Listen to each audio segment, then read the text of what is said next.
Em nome da organização do 19º Congresso Brasileiro de Contabilidade, sejam bem-vindos ao painel Planejamento Tributário. O 19º CBC é uma realização do Conselho Federal de Contabilidade e do Conselho Regional de Contabilidade do Pará, com organização da Fundação Brasileira de Contabilidade e conta com apoio da Academia Brasileira de Ciências Contábeis, Sistemas CFC-CRCs, Iniciativa Verde e Carbon Free.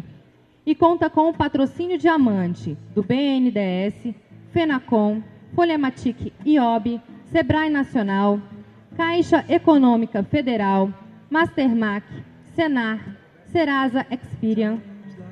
Agradecemos ainda aos patrocinadores: Conselhos Regionais de Contabilidade, Domínio, EBS, Econet, FBM Ateste, Fortes, GS1, Ibracom, Juruá, Logos Tecnologia, Nasajon, Prosoft, SCI, Sescom São Paulo. Dando início ao painel Planejamento Tributário, convido para coordenar os trabalhos o senhor José Maria Martins Mendes, vice-presidente do Cileia no Brasil, ex-presidente do Conselho Federal de Contabilidade.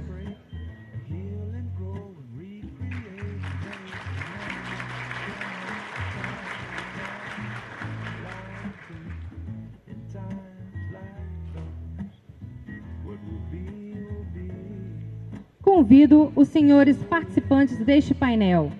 Senhor Roberto Quiroga Mosquera, professor de Direito Tributário da USP e PUC São Paulo.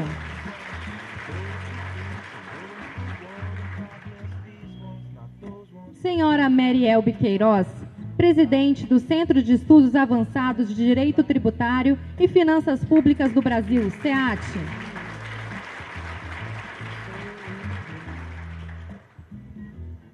Informamos que o vice-governador do estado do Pará, senhor Helenilson Cunha Pontes, encontra-se em deslocamento e em breve estará compondo essa mesa. Por favor, queiram sentar-se.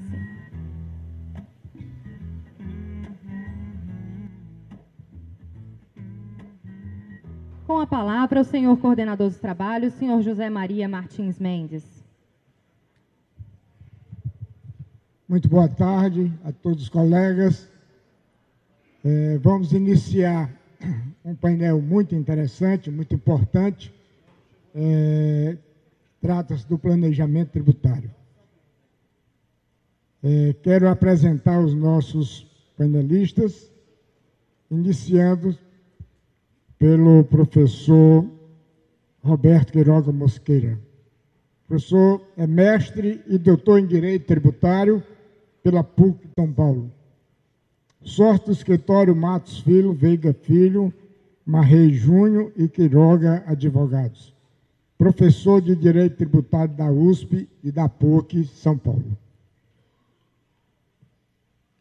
Mary Elbe Queiroz é doutora em Direito Tributário pela PUC de São Paulo, é pós-graduada em Direito Tributário, é mestre em Direito Público pela Universidade Federal de Pernambuco, pós-graduação na Espanha e na Argentina, professora de doutorado e mestrado da Universidade Federal de Pernambuco, presidente do Instituto Pernambucano de Estudos Tributários e presidente do Centro de Estudos Avançados de Direito Tributário e Finanças Públicas do Brasil. O nosso vice-governador ainda não chegou e vamos iniciar os debates em função do tempo, da cronometragem, dos tempos em movimento a que nós estamos sujeitos, para não atrapalhar o painel seguinte. Passo a palavra ao professor Roberto Quiroga Mosqueira.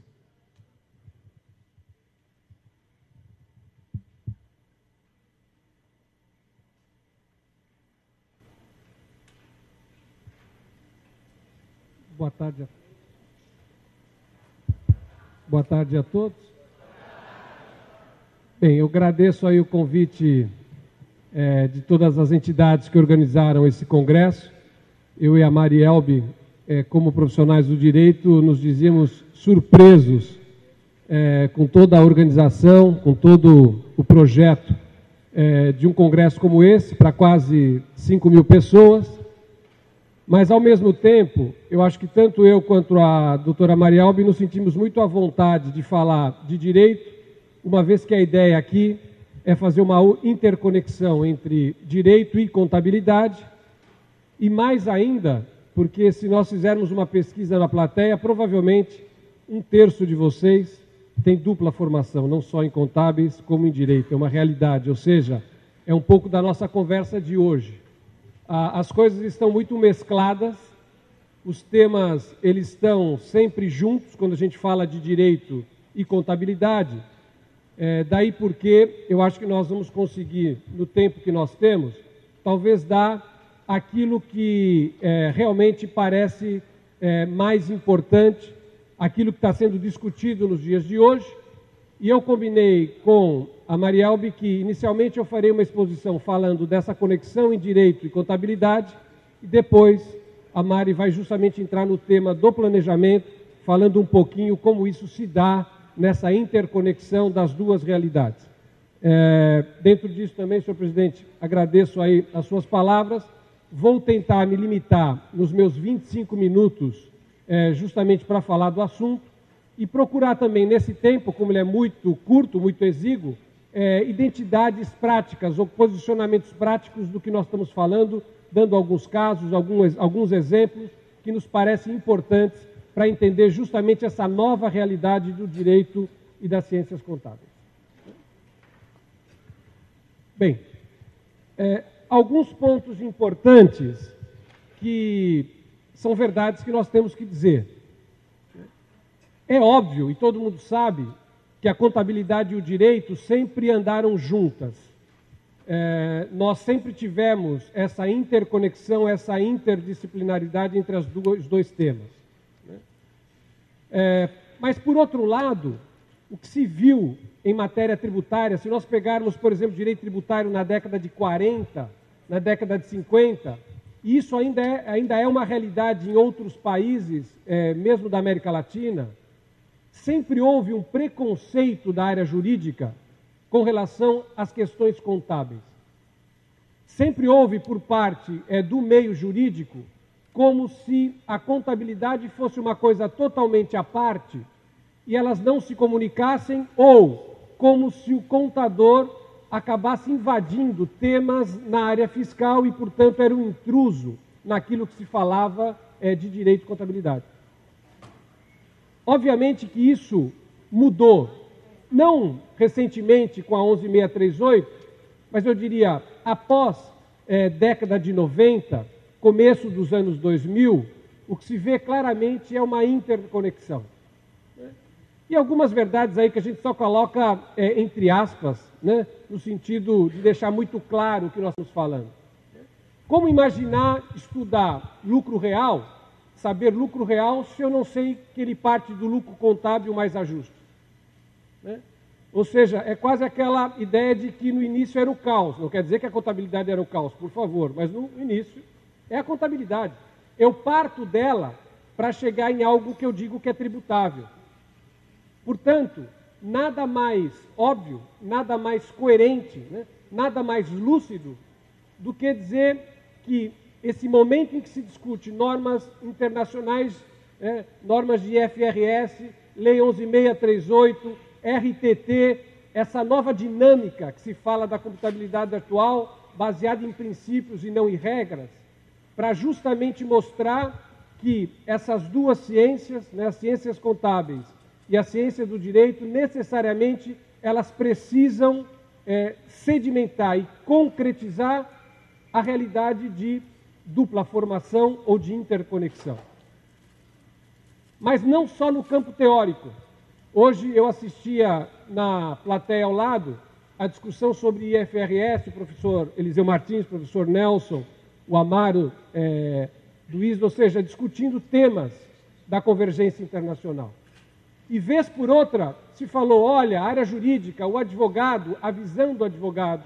Então, nesse tempo que nós temos, o que eu vou mostrar, isso vai ser bem prático, são esses temas que vão ser discutidos, não só sob o ponto de vista acadêmico, mas quais são os problemas que nós vamos encontrar nessa interconexão e, infelizmente, saber se nós vamos ter alguns gaps, alguns contenciosos desnecessários, justamente por não entender essa conexão entre uma coisa e outra.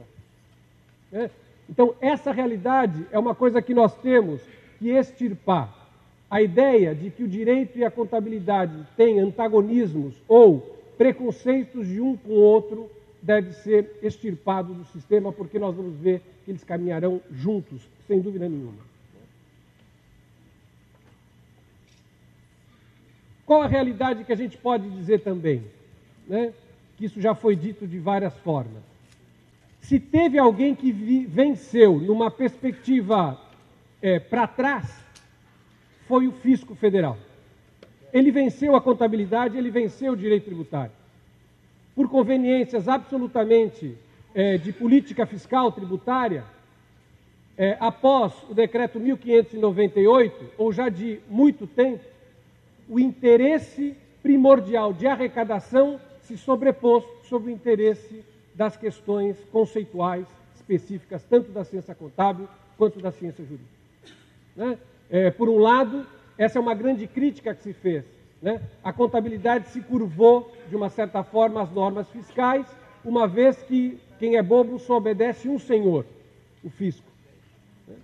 E durante esse tempo, essa visão retrospectiva mostrou o seguinte: nós deixamos de raciocinar de uma forma principiológica e partimos a raciocinar por uma questão de regra, e especificamente a regra fiscal. Isso que provocou inúmeros equívocos, isso que provocou um desavanço em termos de progressão intelectual desses dois temas, e claramente a gente vai tentar hoje mostrar o porquê essa circunstância mudou.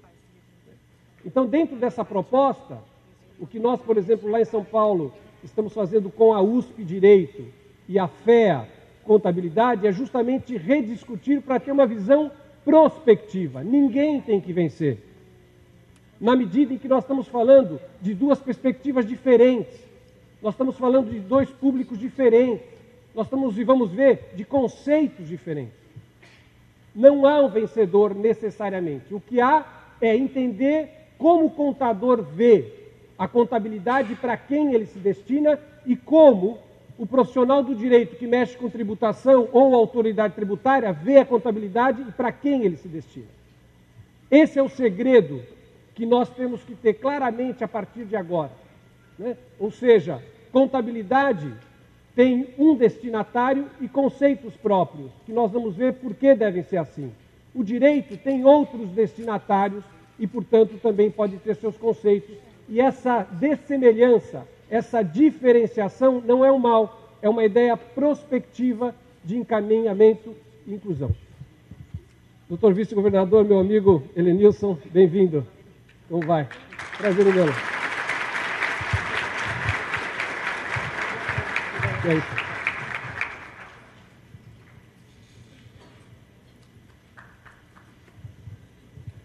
Bem, permita-me também aqui chamá-lo de Helenilson, o professor Helenilson, livre docente da USP, colega nosso de muito tempo, Mariel, então nos sentimos aqui como colegas advogados, ainda que nesse momento represente tão importante essa função do Estado. Mas eu dizia aqui, Helenilson, me perdoe, eu falava justamente sobre a contabilidade e o direito, e dizia isso: nós hoje precisamos fazer essa diferença, saber em que patamar nós estamos. Eu vou tentar dar alguns exemplos da importância